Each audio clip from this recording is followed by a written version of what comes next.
যারা আমার চ্যানেলের সাথে যুক্ত, যারা হোমিওপ্যাথি নিয়ে চর্চা করে তাদের জন্য এই ভিডিওটি করবার উদ্দেশ্য একটা তো রয়েছেই, কিন্তু তার আগে বলে নিই যে আমার সামনে যিনি বসে রয়েছে এর বয়স বেশি না, 23 বছর বয়স। পাশের বাবাও রয়েছেন, কিন্তু এনারা কেউ মুখ দেখাতে রাজি হননি। ঠিক বলছি? হ্যাঁ হ্যাঁ, হ্যাঁ ঠিক তো? হ্যাঁ তোমরা নিজেরাই বলেছো মুখ দেখানো যাবে না ভিডিওটা করবার জন্য। এর আগের দিন আমি ভিডিও করতে চেয়েছিলাম, কিন্তু পারিনি, ও মুখ দেখাতে চায়নি বলে। আপনি তো বাবা, কি ঠিক বলছো তো ছেলে? হ্যাঁ, ঠিক বলছে। তো সেদিনকে আমার কাছে এসেছিল, পেটে একটা যন্ত্রণা হয়। পেটে কেমন যন্ত্রণা হয়? পেটে মানে থেকে থেকে আসে। থেকে থেকে আসে। পেটের মধ্যে একটা মারাত্মক যন্ত্রণা হয় এবং এই যন্ত্রণার জন্য ও সবচেয়ে বেশি অস্থির হয়ে পড়েছে। এবং এই যন্ত্রণার বৃদ্ধি যদি আমরা দেখি, কখন হয়? রাত্রিবেলা হয়, 12টা বাজলে পরে। রাত্রে 1টার দিকে হয়, কখনো সকালের দিকেও হয়, দুপুরে বিকেলে। দুপুরেও হয়। কিন্তু তোমার এখানে যেটা প্রথম দিনকে এসে বলেছো, সেটা বলছো 12টা থেকে 1টার মধ্যে হয়। কি আপনি তো ঘুমানোর পরে 1টার সময় আসে। ওরকম যেটা বলেছে আমাকে, আপনি তো বাবা, আপনি জোরে একটু বলুন। 12টা থেকে 1টা বলেছে? 12টার পরে। 12টার পরেই হয়। এই তার ব্যথা হয়েছিল, ব্যথা।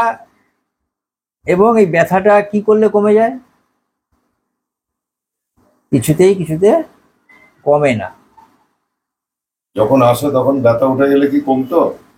না, মেডিসিন নিলে, মেডিসিন খেলে কমতো। Allopathic medicine. ও কোনো একটা মেডিসিন নিয়ে যেত, কারণ ও ম্যাক্সিমাম দিল্লিতেই বেশিরভাগ সময় থাকে। ঠিক বলছি তো নাকি? হ্যাঁ হ্যাঁ জোরে বলো। তোমার মুখ দেখাবে না, মুখ দেখালে তো সবাই জানতে পারতো। মুখ দেখাবে না, একটু জোরে বলতে হবে। হ্যাঁ দিল্লিতেই বেশি সময় থাকো, হ্যাঁ স্বাভাবিক কারণেই। ওখানে ও ঘরের মধ্যে কি করবে না পেয়ে কিছু করতে পারে না।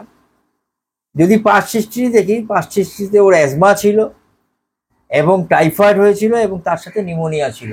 ঠিক বলছি এগুলি? হ্যাঁ হ্যাঁ হ্যাঁ অ্যাজমা ছিল, টাইফয়েড ছিল, নিউমোনিয়া ছিল। বাবা মার ক্ষেত্রে সেরকম কিছু পাওয়া যায় না। গায়ে গরম ভাব বেশি না শীত ভাব বেশিতে জানা গেল খুব চিলি পেশেন্ট, একটু শীত কাতুরে। থার্স্ট রয়েছে, নর্মাল থার্স্ট, আনকোয়াঞ্চেবল থার্স্ট। অল্প অল্প করে জলপান করো। ঠিক বলছি তো? হ্যাঁ একটু একটু করে, যখনই জল পিপাসা লাগে একটু একটু করে, এবং ঠান্ডা জল খেতে চায়, ঠান্ডা জল খেতে চাও। ঠিক বলছি কথাটা? হ্যাঁ। ও মুখ দেখাচ্ছে না বলে আমার বড় সমস্যা হচ্ছে। এমনি জিভ ক্লিন রয়েছে, খিদে নর্মাল। খেতে কি পছন্দ করে? বলছে মাংস খেতে খুব পছন্দ করে। ওর মাংস হলে পরে কোনো কি, আপনি তো বাবা কি বলছেন? মাংস, বিরিয়ানি, চাউমিন, মানে এগুলি রোজ চাই। মাংস হলে পরে খুব ভালোবাসে, তার সাথে যদি একটু ঝাল হয়। আর আইসক্রিম খেতে খুব ভালোবাসে, আর কোল্ড ড্রিঙ্কস খেতে খুব ভালোবাসে। ঠিক বললাম? হ্যাঁ হ্যাঁ, হ্যাঁ আইসক্রিম, কোল্ড ড্রিঙ্কস এগুলি খেতে খুব ভালোবাসে। আর হচ্ছে যে মাছ খেতে পছন্দ করে না, মাছ খেতে একদম পছন্দ করে না। আর একটু উষ্ণ খাবার খেতেও পছন্দ করে। ঘুম ঠিক আছে, এমনি সব কিছু ঠিক আছে। কোম্পানি ডিজায়ার, এই কথাটা বলতে গিয়ে যেটা জানা যাচ্ছে সেটা হচ্ছে যে ওর কিন্তু লোকজন খুব পছন্দ, কিন্তু যদি ওর বাড়ির লোক ওকে যদি বেশি সেবা যত্ন করে তাহলেই ওর মধ্যে রাগ তৈরি হয়ে যায়। ঠিক বলছি? একবার। হ্যাঁ, আপনি কি বলছেন?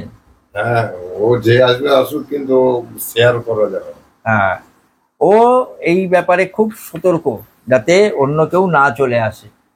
এর জন্য এই অর্থাৎ এই পেটে ব্যথার জন্য ও অনেক চিকিৎসা করেছে। এই যে আলট্রাসোনোগ্রাফি রিপোর্ট করা আছে এখানে, আরও পৃষ্ঠার পর পৃষ্ঠা প্রচুর ডাক্তার দেখিয়েছে, এখানে প্রচুর রয়েছে, এখানে ডাক্তারদের প্রেসক্রিপশন প্রচুর রয়েছে। আমি ডাক্তারদের কোনো নাম দেখাচ্ছি না, কিন্তু যেটা আমার কাছে রয়েছে সেটা হচ্ছে ওর এন্ডোস্কোপি করা হয়েছে এবং এই সব কোলোনোস্কোপি সমস্ত কিছু করানো হয়েছে। করবার পরে যেটা পাওয়া গেছে সেটা হচ্ছে এই যে দেখুন, পাইলোরি ডিওডিনাল আলসার সাসপেক্টেড, একটা জিজ্ঞাসা চিহ্ন দিয়ে রেখে দিয়েছে, তার মানে হচ্ছে সাসপেক্টেড। এটা করে পাওয়া গেছে। এছাড়া কিন্তু সেরকম আর কিছু ওর মধ্যে পাওয়া যায়নি। কিন্তু ওর মধ্যে যেটা রয়েছে কি, রোগ নিয়ে বড় বেশি অ্যাংজাইটি, প্রচন্ড অ্যাংজাইটি রোগ নিয়ে। আর কি পেলাম? আর যেটা পেয়েছি সেটা হচ্ছে ও প্রচন্ড রাগ। হ্যাঁ, কি বলছেন, রাগ সম্বন্ধে আপনার ধারণা কি? প্রচুর রাগ। প্রচুর রাগ, প্রচুর রাগ। ও প্রচন্ড ছটফট করে, এক জায়গায় বসে থাকতে পারে না, ঠিক বলছি? হ্যাঁ হ্যাঁ, এক জায়গায় বসে থাকতে পারে না, এক জায়গায় চুপচাপ শুয়ে থাকতে পারে না। সব সময় ওকে যদি মুখটা দেখাতে পারতাম, একটা বিষণ্ণ ভাব ওর চোখ মুখের মধ্যে, একটা সব সময় যেন হতাশাগ্রস্ত বিষণ্ণ ভাব, রোগ নিয়ে ওর মধ্যে রয়েছে। আমরা যে ওষুধটির কথা আমি চিন্তা করছি, সেই ওষুধটিতে আমরা জানি মেন্টালি মেন্টালি যদি আমরা দেখি, মানসিকভাবে সে কিন্তু আহ, অস্থির, কিন্তু শারীরিকভাবে সে দুর্বল হয়ে রয়েছে, মানসিকভাবে প্রচন্ড চঞ্চল। এবং ও সব সময় বাড়ি ঘর পরিষ্কার পরিচ্ছন্ন চাও, না নোংরা হয়ে থাকুক এরকম চাও? কোনটা তোমার পছন্দ? পরিষ্কারই চাই। সব পরিষ্কার পরিচ্ছন্ন ফিটফাট থাকুক এরকমই তোমার পছন্দ? হ্যাঁ এরকমই তার পছন্দ, কিন্তু সবসময় করে উঠতে পারে না। ও এই বিড়ি সিগারেটের গন্ধ খুব একটা পছন্দ। পছন্দ করতে পারে না, সবসময় সঙ্গী চায়। আর অস্থিরতা, মানসিকভাবে অস্থিরতা, দৈহিকভাবে দুর্বলতা রয়েছে মানে শরীরের মধ্যে। আর একটা রোগ নিয়ে সবসময় একটা ভয়। আর রাত্রিবেলা হলে পরেই 12টাতে রোগ বৃদ্ধি, দিন ও রাতের মধ্যে যদি 12টা বাজলো, 12টা বাজলেই ও রোগ বৃদ্ধি। জল পিপাসা প্রচণ্ড আছে, কিন্তু অল্প অল্প জল পান করবে। কোনো গন্ধ সহ্য করতে পারে না, কোনো খাবারের গন্ধ খুব একটা সহ্য করতে পারো না। না না, খাওয়ার গন্ধ ভালো লাগে। সিগারেটের গন্ধ সহ্য করতে পারো না, হ্যাঁ সিগারেটের গন্ধ সহ্য করতে পারে না। আর রোগী শীত কাতর রয়েছে, শীত কাতর রয়েছে।